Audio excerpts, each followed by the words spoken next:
Welcome to the channel, everybody. This is Hardware to Spare. My name is Ryan, and today we are playing Dwarf Fortress, and let's do it.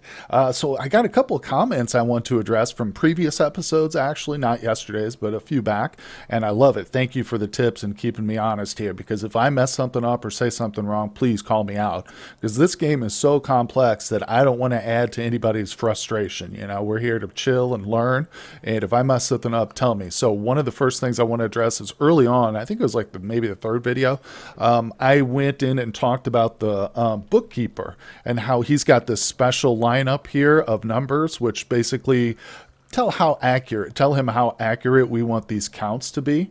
And I said it wrong. I said that, in fact, I set it wrong too. I said it and I set the thing wrong.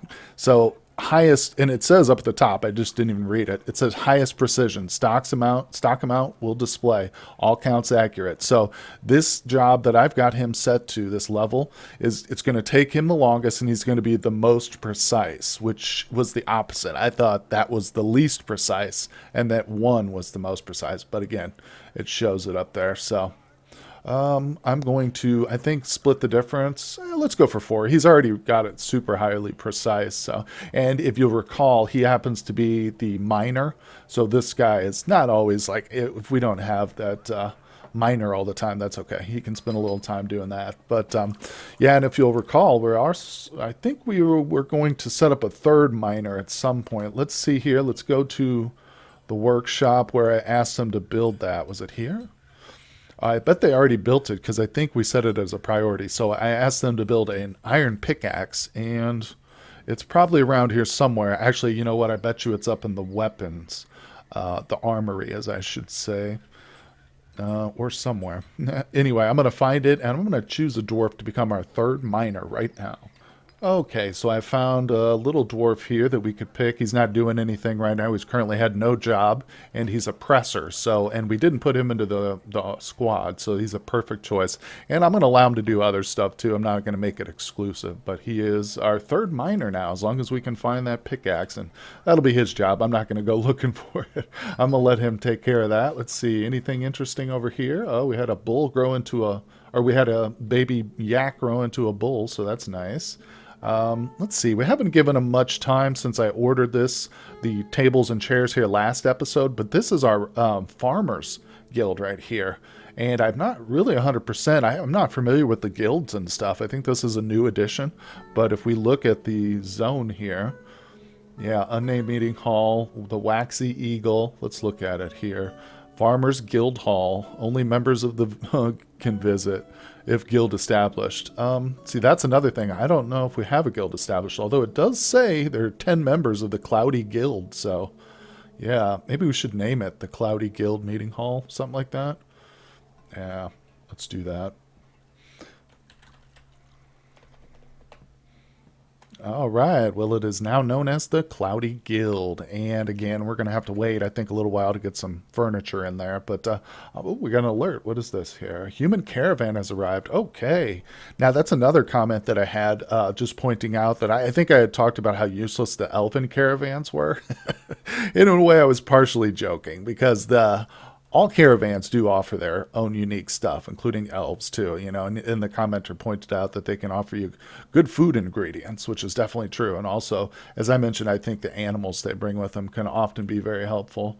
But this human caravan, we're definitely going to take a look at, because they'll carry, the only thing with human caravans, well, it might not be the only issue, but is that a lot of the clothing and armor they bring, your dwarves won't be able to wear, at least in my experience. And keeping in mind, most of my experience comes from the old version of the game. So things might have changed or be different, but we'll see. We'll see. So I've got a broker requested.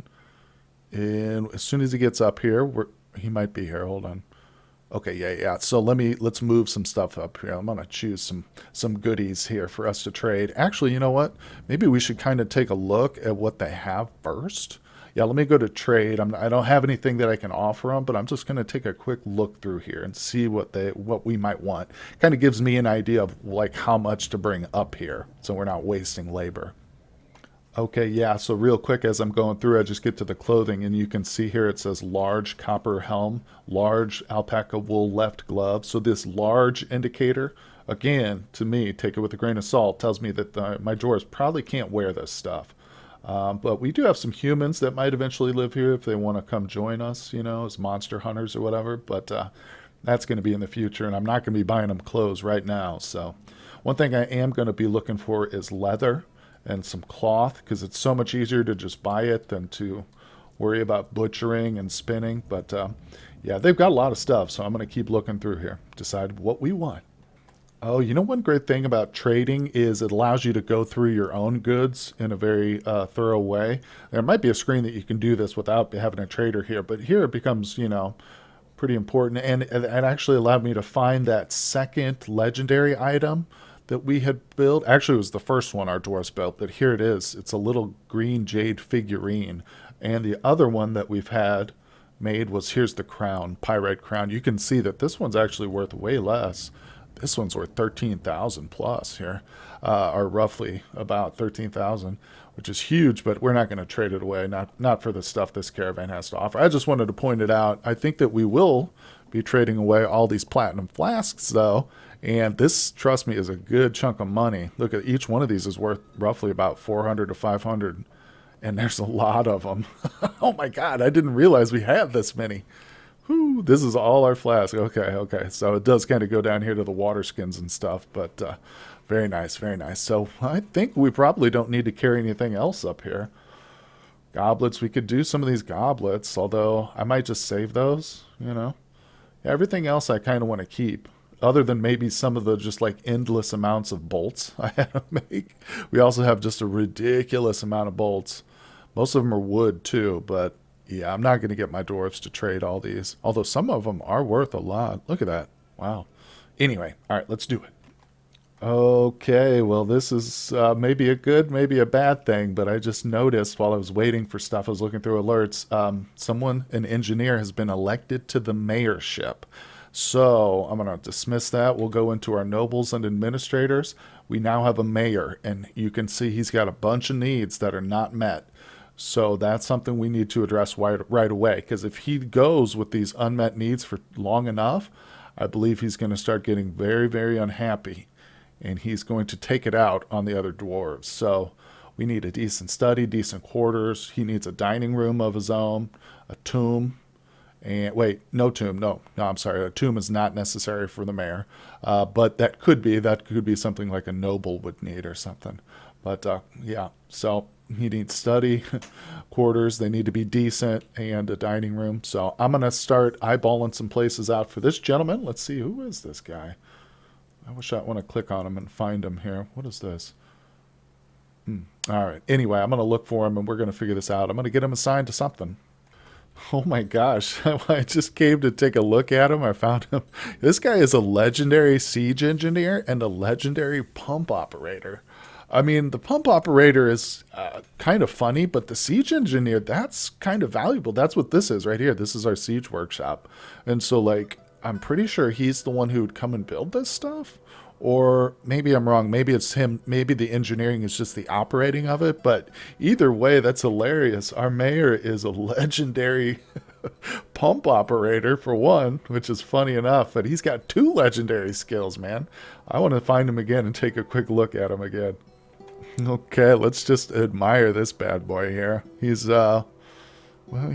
elated to be elected. So he's 73, but he's obviously a pretty venerated little dwarf here. Look at this, dabbling weaponsmith and armorsmith. He's like, I just do that in my spare time. Knowledge, wow. Anyway, yeah, oh, he knows some poems. Very nice. Anyway, I'm going to take care of his needs real quick, and I'll show it off once we're all done. Oh, you know what? I was just looking for some stuff to build our guy. Maybe, spruce up his room and stuff. And this entry right here, engraved memorial slab, reminds me of another comment that I need to address. I made a statement early in an episode talking about ghosts. If you get a dwarf who dies and his body is unrecoverable because he gets drowned or, falls in lava or whatever, you'll have a ghost who will float around your fortress, annoying your dwarves and giving them bad thoughts and stuff, and you don't want that. But if you engrave a memorial slab to that dwarf, even without the body, that will satisfy the ghost.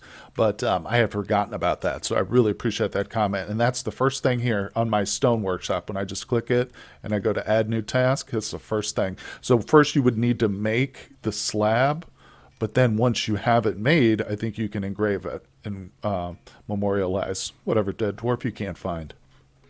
Okay, so a very important step that we didn't do last episode, but we should do right now, is link that trigger down there to this building. So the lever is down below. I've got it set, let's see, at F4. So this is our lever room, and I'm going to set it to this one here. So that's where I've got the order. I put an exclamation mark on it to make it a higher priority, because we don't have any dwarves specifically assigned to it, but hopefully our mechanic will come up and take care of that. I want to make sure we have... Ooh, somebody became a wrestler. I want to make sure we definitely have the gears for it. Maybe I'll go down and just make a few more. So I don't know how many of these we have, but it's good to always have a few mechanisms on hand. All right, so let's go back up here. Hopefully we'll be able to witness somebody come and do it, and when it does get linked, we are going to test pull it. That's the next critical step, is to go ahead and pull it, because if you don't, if it doesn't work properly, you won't know, and you don't want to be finding that out when the goblins are knocking on your door. So that's how we discovered last time that I had screwed it up. But anyway, let's see here. How's our trader doing? Let's see. What do we got here? I sent all the flasks up here. Looks like they're still moving them. So yeah. Oh no, it's a lot of those said distance 0. All right, let's trade. Let's just see. Here we go. Oh yeah, there's plenty of flasks up here. Awesome, awesome. So I'm gonna go through and pick out what I want, and I'll show you in the end what we end up with. Oh, real quick, one thing we're definitely buying are all their musical instruments. Yeah, that's another thing that is so much easier to just buy than try and assemble yourself.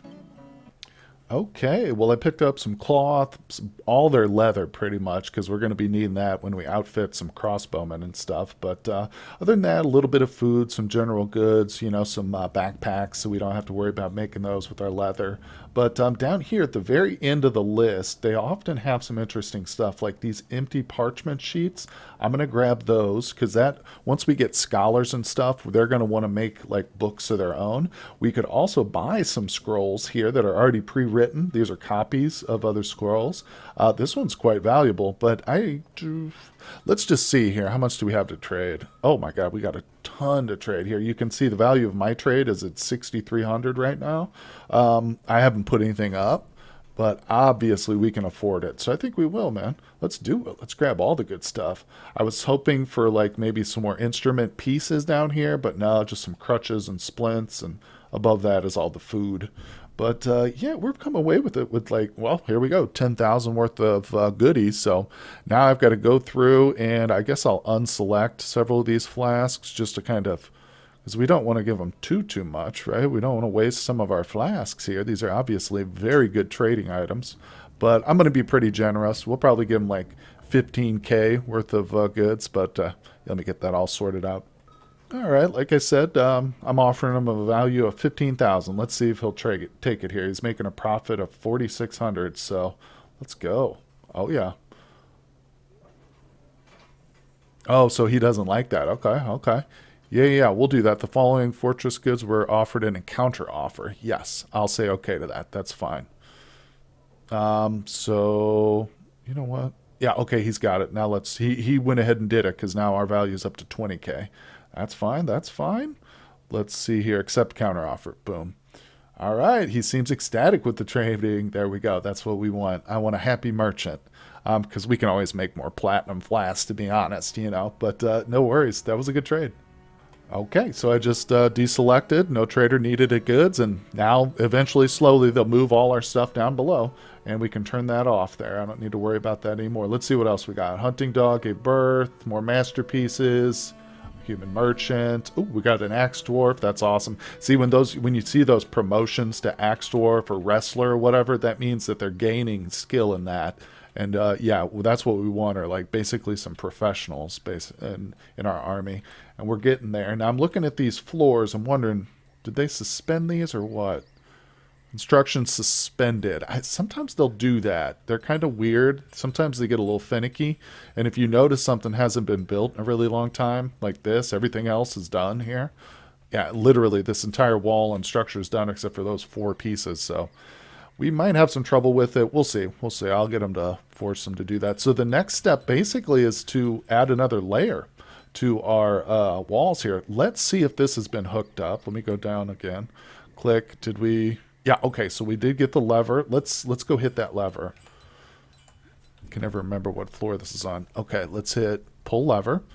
Exclamation mark. Make that a super important task. Hopefully the next available dwarf. Boom, look at that. Didn't take long. All right, moment of truth. Let's see if I set this properly. Yeah, we did it. Yay. So that's perfect. Look, you can see. I went up to it, couldn't get through. So now, and if we left it up like this guy would be locked out. So he's got nowhere to go. You can see I unpause it, and he's just standing there. So F5, F4.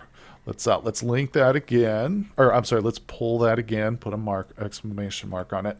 Now, in the previous version of the game, this right here, if you're standing here or if you've got items here, when the bridge goes down, they will be obliterated, atomized. Literally, they will disappear. So that was one way of disposing of waste in the old game. I don't know if that's still feasible, or maybe if it would just crush your dwarf and leave his corpse.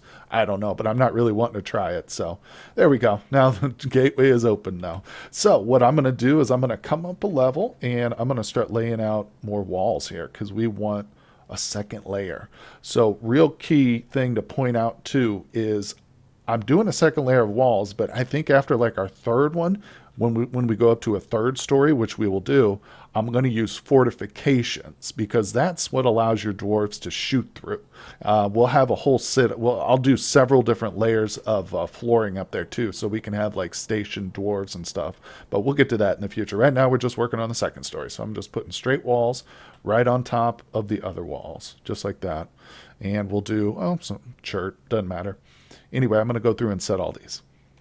Well, believe it or not, I got 3/4 of the way there through with my ordering, but we actually ran out of stone. There's no more available stone below. So, and I'm not going to use wood for it. I've never done that, but it might be viable. I'm not sure. So what I'm going to do is let's see, what are our miners doing right now? Digging. Okay, so they are digging. Where are you guys at right now? Excellent. Well, they're doing what they need to do. I mean, we're literally digging stuff out, so we just got to wait for some more stone. But it's funny because eventually they'll come and get every piece of this chert that you see laying around. It looks all cluttered right now, but you can see they're slowly picking it up, and that's all going to the walls currently. Well, most of it is, but yeah. Now, another thing we'll have to do, and I'm just going to mention this briefly, is we need to, of course, go up layer with once I get walls here in this corner, I'm going to need to add another staircase right here. I'm going to do an upward staircase. So you got to continually build your staircases up with your walls, or else the dwarves can't get up there. Oh, okay. Now this is one of the interesting aspects of having a mayor right here. I just was looking through my announcements over here. It says the mayor has imposed a ban on certain exports. So from now on, we will not be able to trade away. What is it? What is he telling us? Export of armor. Armor stands. I'm sorry, not armor. Armor stands prohibited. Okay, not a big deal. Sometimes they'll do like little things like that, which aren't really that big a deal, but sometimes they can be a real pain in the butt. That's why you want to keep him happy too, so he doesn't start imposing like crazy stuff on you. Okay, well, we've assigned these particular areas right here. Went in and I gave them each a zone. This is a dining hall specified to one dwarf only. Bedroom, of course, just for the mayor. And this is his office over here. I'm most worried about the office. It's pretty small. I just gave him one of the ones we dug out early on in the game. But I put, a bookcase. I'm going to get another statue ordered, and I think we'll put that in here too. I'm hoping that'll do it because he does want, it wants to be fancy. It doesn't have to be like royalty level or anything, but he does need to have at least some kind of fanciness going on. So let's give him another statue. I only built enough for the bedroom and the dining hall, but I think we should do one in there too. All right, yeah, that'll be for his office. So let's go back up there. I think it was, no, F4. So I've memorized this level for some reason, it hasn't stuck in my brain. But yeah, as soon as this gets filled up, hopefully we can go to the Nobles and Administrators tab. Ah, yes. So you can see it's yellow, meaning I believe what that means is it's been assigned, but it's not up to his standards yet. Now, what does this say? Oh. So he needs a weapon rack, an armor stand. Yeah. Two chests, one cabinet, three chests, and two cabinets. Okay, so it's telling us what we have over what he needs. So I have three chests. He only needs two, but that's okay. Same with the cabinet. We got one extra, but now I need an armor rack. Okay. So that's something we can put and it seems like as long as those objects are assigned to one of the three areas, he's fine with it. But yeah, let's go ahead and put in armor. I should have these military. Yeah, I had a bunch of these built for our own guys, so. And I'm just throwing any old ones in there. Our carpenter is good enough that these are probably high quality. They'll satisfy. Like I said, just a mayor. He's just a mayor. He's a needy guy, but yeah. All right, military. Put down the armor. All right, weapon rack is next. Boom, there we go. And we'll see how that goes. Now we'll go back and check it. It's being satisfied. Very nice, very nice. So hopefully those will all turn green and we'll be good. Well, our armor did such a good job that I'm going to have a whole nother set of gear made for a second squad just in preparation for getting that going. See, this guy, he's finishing up these here. Let's see. Let's look at these work orders. Yeah, see, they're almost done. And we've still got plenty of iron sitting here, obviously. Let's make sure that these forges, I set a second forge here. Ooh. You know what? I think we're out of coal. Yeah, it requires fuel. So we have the ore. It's just we're out of coal here. This is the second wood furnace, which I have not set yet. So let's get charcoal made, and I'm just going to make like a ridiculous amount of it. Boom. Now, we do have somebody, you can see this gentleman right here is burning. He's making charcoal for us. So I need a second dwarf just to do that. Okay, well, I went into the labor tab and I made a wood burning thing. And it's awesome too because it actually sorts out the dwarves. And I'm just noticing this. It sorts them for this task right here, competent wood burners. And actually, two of these guys are wood burners. This guy's I've got stationed to do something else though. Oh, butchering in addition to it. Well, that's fine. I definitely want these guys to do this, though. The farmer can also do it. Yeah, for sure. Look at this. We have another farmer who's decent at it. I think this was one of the guys we brought with us, so he was probably helping out in the beginning. But yeah, we'll also get them to do it. It's just like anybody who's decent at it and doesn't have anything else going on, I want them doing wood burning. I might, in fact, do a third one of these because as you can see, like it starts to rapidly become the bottleneck for your iron production. That's why so many people love building around a volcano or digging deep early on to get access to magma. Because if you can make a magma forge, you don't have to worry about charcoal. It just completely removes that step. So it is very handy having lava, but it's also very dangerous.